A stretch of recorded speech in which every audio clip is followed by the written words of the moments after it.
प्राथमिकता और कुछ भी नहीं हो सकती थी, परंतु नीलकंठ वर्णी के लिए ऐसी विपरीत परिस्थितियों में भी सबसे अधिक प्राथमिकता थी उनकी भक्ति।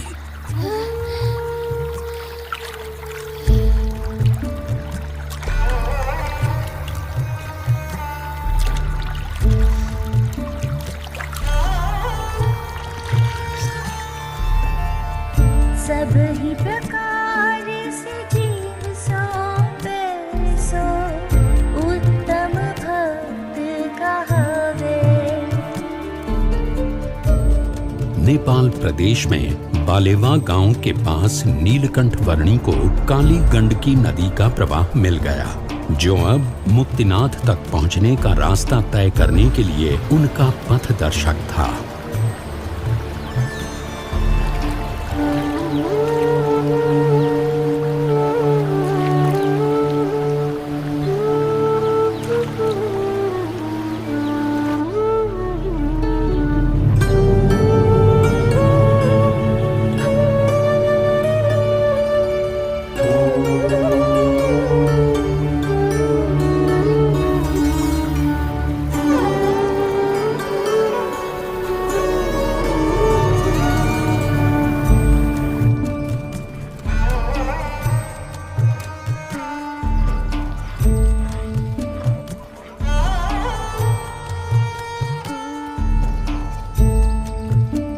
और इसीलिए रोज सुबह सबसे पहले भगवान की पूजा प्रार्थना करनी चाहिए और उसके बाद ही बाकी सब कामों की शुरुआत करनी चाहिए।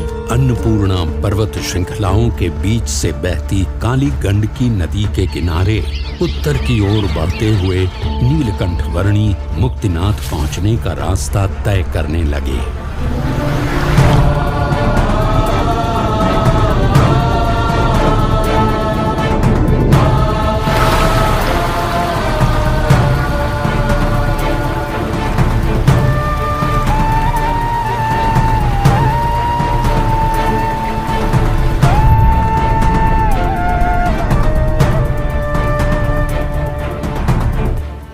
काली गंडकी नदी का प्रवाह मुक्तिनाथ जाने के लिए नीलकंठ वर्णी का मार्गदर्शक था और तातोपानी क्षेत्र से आगे किसी घाटी में से चलते समय कहीं पर काली गंडकी नदी का वो प्रवाह मानो अदृश्य हो गया। उस प्रवाह को ढूंढ लेना अनिवार्य था।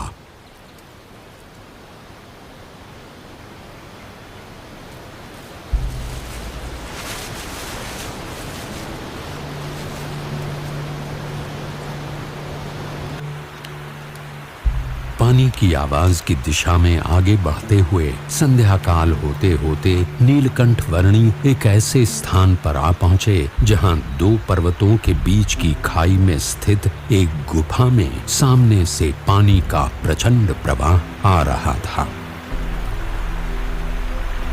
मुक्तिनाथ पहुंचने के लिए यदि काली गंडकी नदी को पुनः पाना था तो यहीं से होकर जाना था। ऐसा निश्चय करके नीलकंठ वर्णी इस भयानक गुफा में से बहते हुए पानी के प्रचंड प्रवाह का सामना करते हुए आगे बढ़ने लगे।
अतिशय भयानक और घातक स्थितियों का रात भर सामना करते हुए प्रातः नीलकंठ वर्णी एक ऐसे स्थान पर गुफा से बाहर आए जहां उन्हें काली गंडकी नदी का प्रवाह पुनः मिल गया।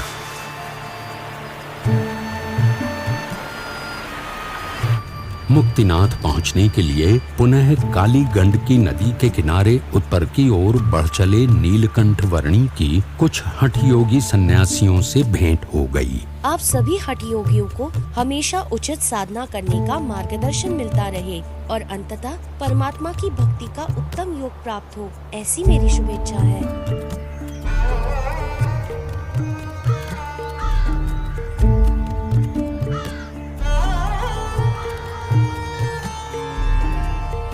गुणातीत गुरु संग ही से जीव ज्ञान सनातन पावे,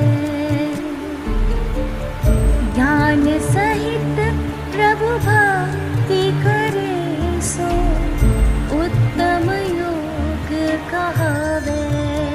मारफा, जोमसम आदि स्थानों से होते हुए नीलकंठ वर्णी धवलगिरी और नीलगिरी पर्वतों के बीच स्थित खाई से गुजरे।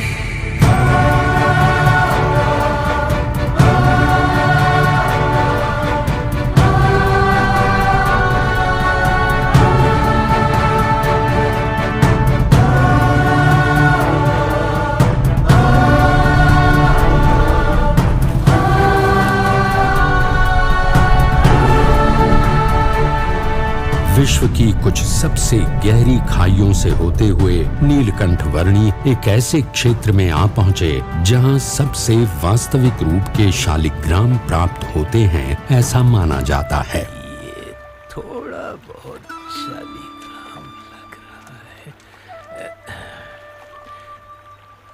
नहीं, पक्का होगा। और ढूंढता हूँ, शायद इससे भी अच्छा मिल जाए। आप कुछ ढूंढ रहे हो? हाँ, सच्चे शालिग्राम। इस विस्तार में अनगिनत पत्थर हैं, ऐसे काले काले। और ऐसे अनगिनत पत्थरों में से कभी कभार एक सच्चे शालिग्राम मिल जाते हैं। बड़े अमूल्य होते हैं सच्चे शालिग्राम, क्योंकि सच्चे शालिग्राम की मूर्ति में भगवान बसते हैं। यदि वो मिल जाएं तो बस भाग्य उजागर हो जाए, कल्याण ही हो जाए अपना। क्या मूर्ति में भगवान सचमुच होते हैं? हाँ, वैसे तो परमात्मा कण कण में व्याप्त है और परमात्मा ने प्रमाणित की हुई मूर्ति में तो उनका वास जरूर होता है। परमात्मा और कहाँ बसते हैं? अपने धाम में, और यहाँ इस पृथ्वी पर ब्रह्म स्वरूप संत में।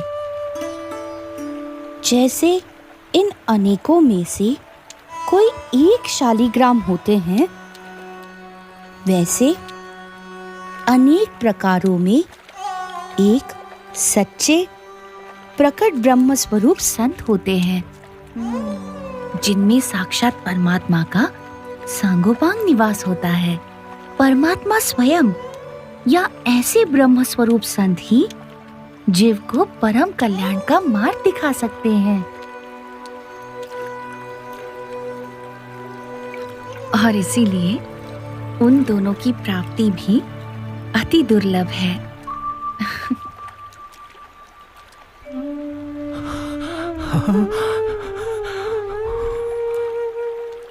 धन्य हो गया मैं।